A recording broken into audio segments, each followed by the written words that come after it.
Welcome back to the channel, basketball fans. Today, we are unpacking one of the most explosive, revealing, and downright compelling storylines to emerge from the recent Southeast Asian Games in Thailand. If you have been following Gilas Pilipinas, you know that the journey to a gold medal is never just about what happens between the four lines of the basketball court. It is about politics. It is about preparation. It is about the agonizing weight of national expectations. And sometimes, it is about the deliberate, systematic obstacles placed directly in the path of our national squad.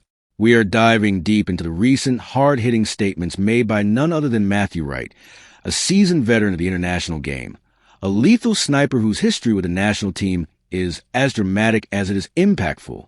The focal point of our discussion today revolves around exactly what Matthew Wright blamed during this incredibly chaotic tournament, and why this specific iteration of Gilas Pilipinas managed to do something that previous teams simply could not achieve under similar, suffocating pressure at the SEA Games.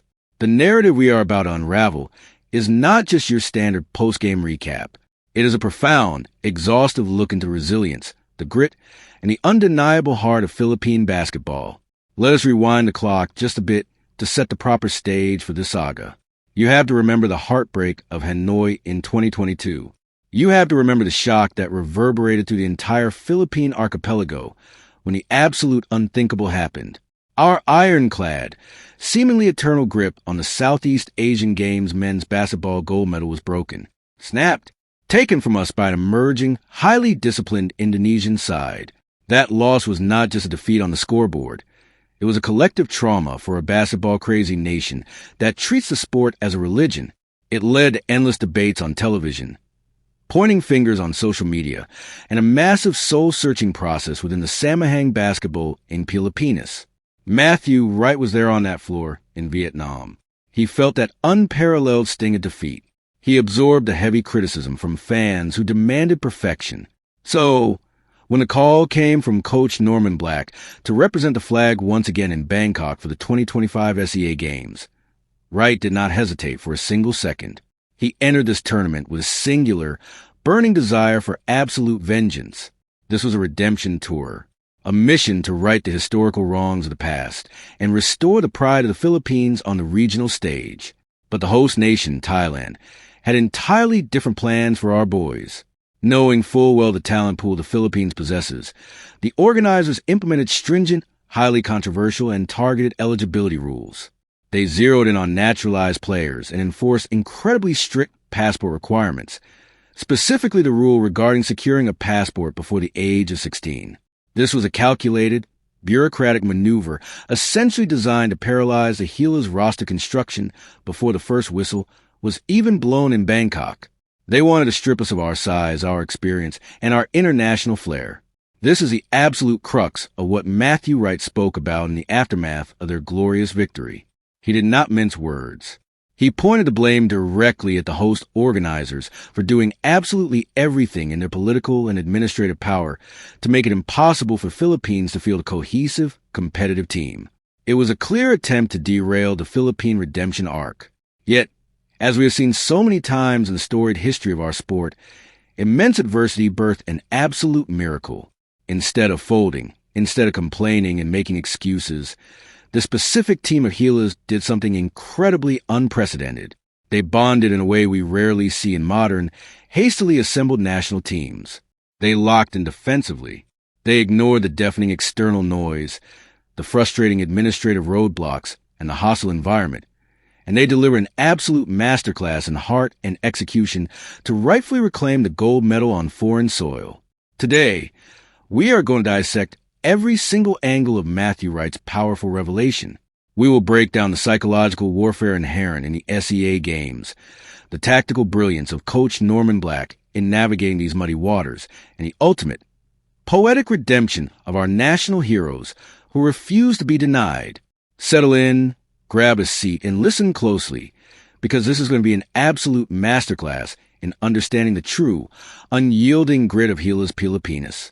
Now, let's transition into the deep dive analysis of this incredible situation. To truly grasp the magnitude of Matthew Wright's words and the gravity of what this Gilas Pilipinas squad accomplished in Thailand, we must first analyze the unique psychological pressure cooker that is the Southeast Asian Games. For many nations, the SEA Games is a stepping stone, a developmental tournament. But for the Philippines, when it comes to men's basketball, it is a zero-sum game. Anything less than a gold medal is considered a catastrophic national failure. It is an unfair standard, perhaps, but it is a reality of our basketball-obsessed culture. When you put on that Gilas jersey for the SEA Games, you are not just playing against the 5 guys in front of you.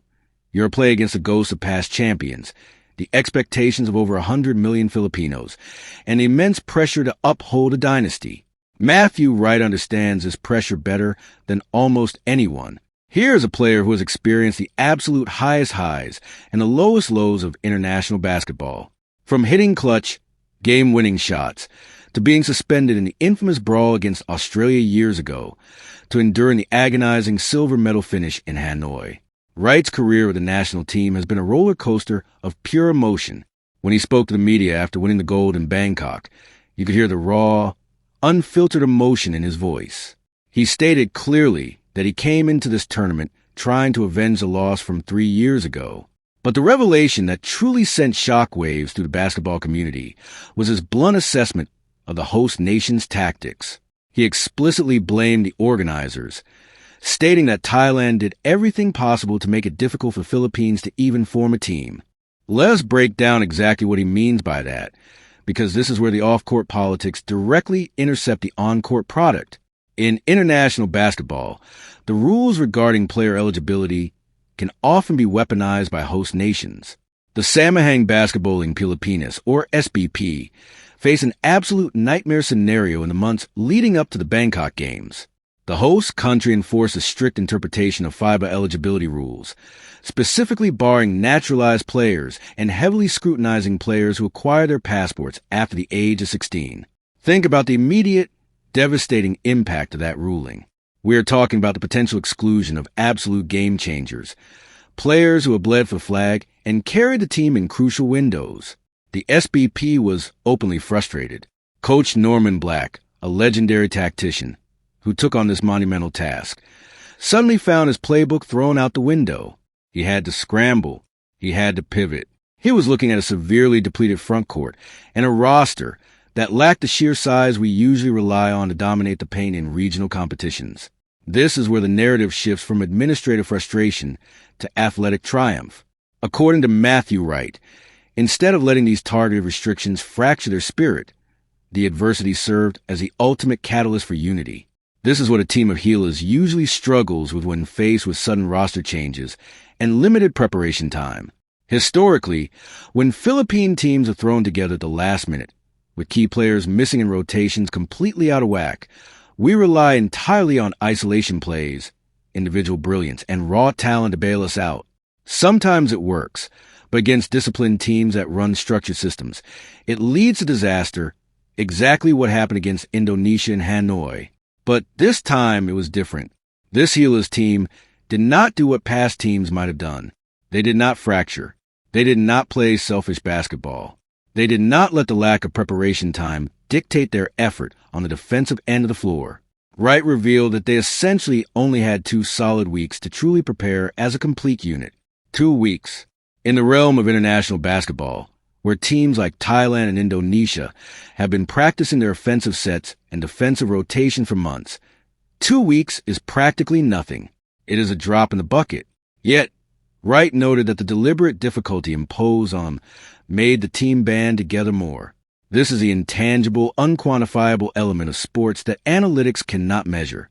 The us against the world mentality. When you are in a foreign country, the crowd is against you. The organizers have seemingly stacked the deck against your roster, and the weight of your nation's pride is on your shoulders. You only have the men in the locker room to rely on. Coach Norman Black deserves an immense amount of credit here. He is a Grand Slam winning coach, a man who understands the nuances of Philippine basketball better than almost anyone. He did not panic. When injuries struck the already depleted pool, like the unfortunate shoulder issue that sidelined NCAA's star Allen Lewag at the 11th hour, Coach Black and the SBP management moved swiftly, flying in PBA veteran Poy Aram to anchor the defense. It was a patchwork roster, a blend of veterans like Wright, returning stars looking for redemption like 30 Ravina, and hard-nosed bigs who were willing to do the dirty work. Coach Black emphasized internal discipline over external noise. He demanded that this team focus on small, disciplined decisions, boxing out, making the extra pass, communicating on defensive switches, and it culminated in that dramatic gold medal game against the host nation, Thailand. Imagine the atmosphere in the Nimabucha Stadium. It was a hostile, deafening environment. Thailand, riding the momentum of their own preparation and the energy of their home crowd, threw everything they had at Gilas. There were moments in that tournament and in that final game where previous iterations of the national team might have unraveled. They might have resorted to hero ball. They might have let the frustration of questionable calls or physical play get into their heads.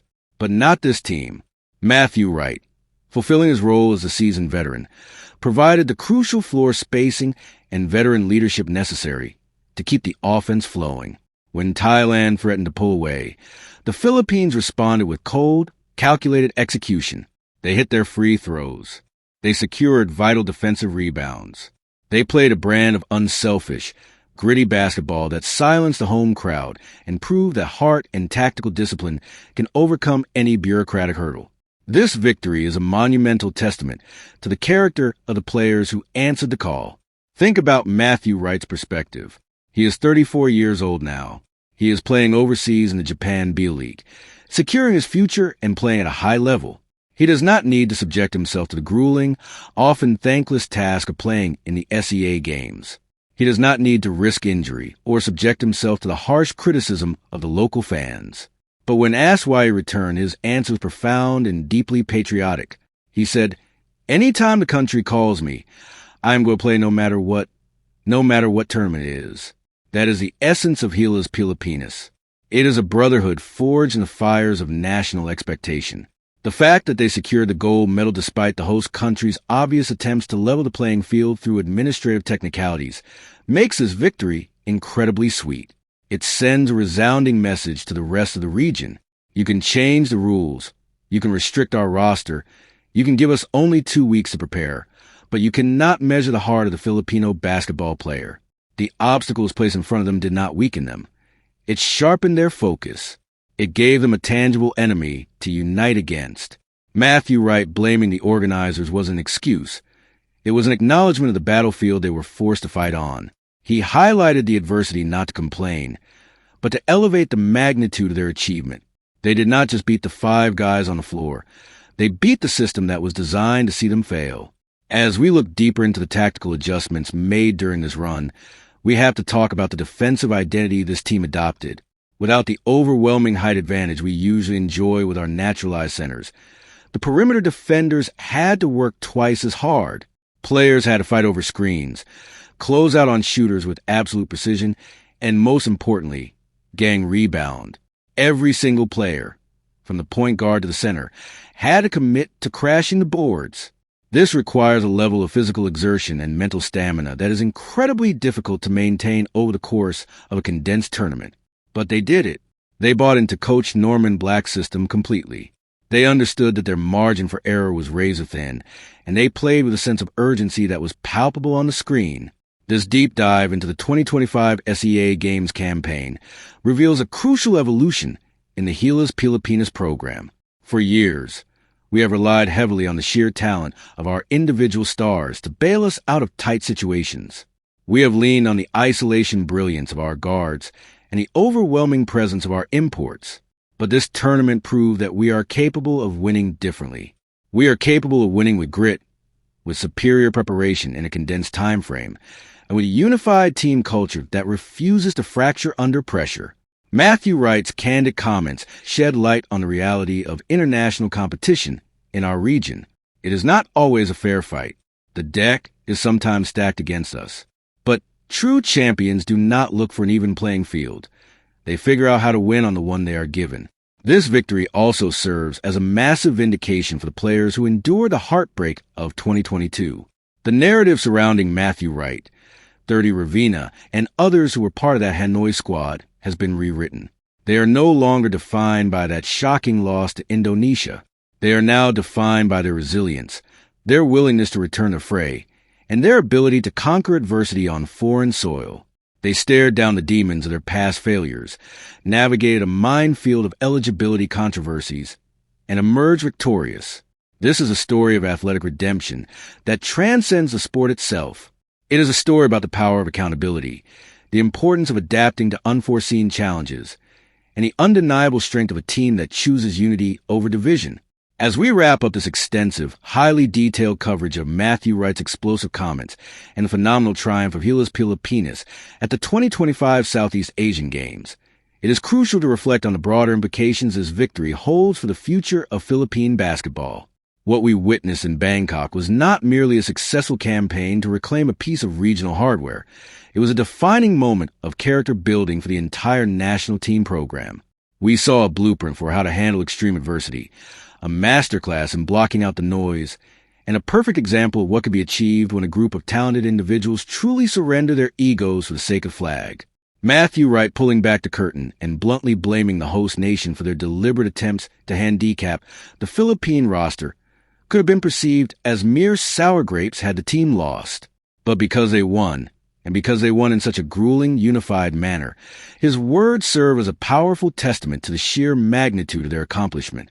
He painted a vivid picture of a squad that was essentially backed into a corner before the tournament even commenced. By implementing those strict eligibility rules regarding passports and naturalized players, the organizers severely tested the depth, the adaptability, and the mental fortitude of the Samahang basketball in Pilipinas and coach Norman Black. They tried to break the system. Instead, they inadvertently forged one of the most resilient iterations of Gilas we have seen in recent memory. This triumph fundamentally alters the narrative surrounding our regional dominance.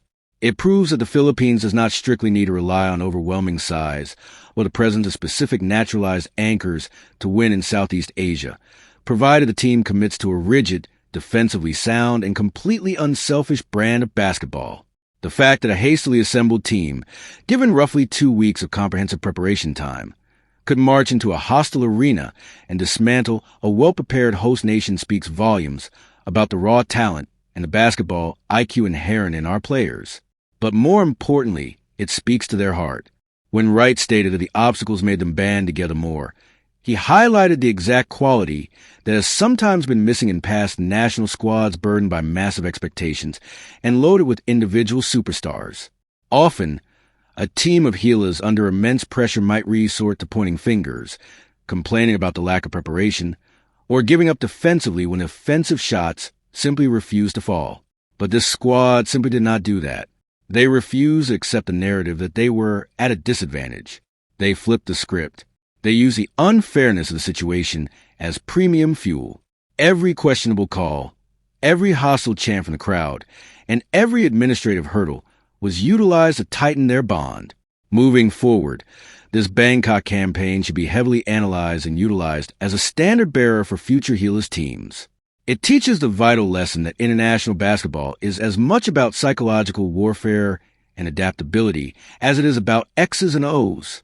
It shows our younger generations of players that putting on the national jersey requires a willingness to embrace the uncomfortable, to fight through perceived injustices, and to trust a man standing next to you unequivocally. Matthew Wright, in the twilight of his prime, delivered not just clutch baskets to space the floor, but invaluable leadership. His journey from the agonizing silver in Hanoi to the triumphant gold in Bangkok is a beautiful, cinematic redemption arc that perfectly mirrors the resilience of the Philippine nation itself. We celebrate the gold, yes, but we must also celebrate the incredible, unyielding spirit that made it possible. We celebrate Coach Norman Black for his steady, ego-free guidance. We celebrate the players who sacrificed their personal time, risked their physical health, and endured the mental strain to bring glory back to our shores. The ghosts of Hanoi have been thoroughly exorcised. The crown has been rightfully returned to Manila, and the message sent to the rest of the basketball world is incredibly clear. No matter what rules you implement, no matter what obstacles you construct, you can never count out the sheer heart, the absolute passion, and the fighting spirit of Gilas Pilipinas. Thank you for tuning in to this deep dive analysis. If you enjoyed this comprehensive breakdown of the Gilas Pilipinas redemption story, be sure to drop a like, hit that subscribe button, and turn on the notification bell so you never miss our extensive sports coverage.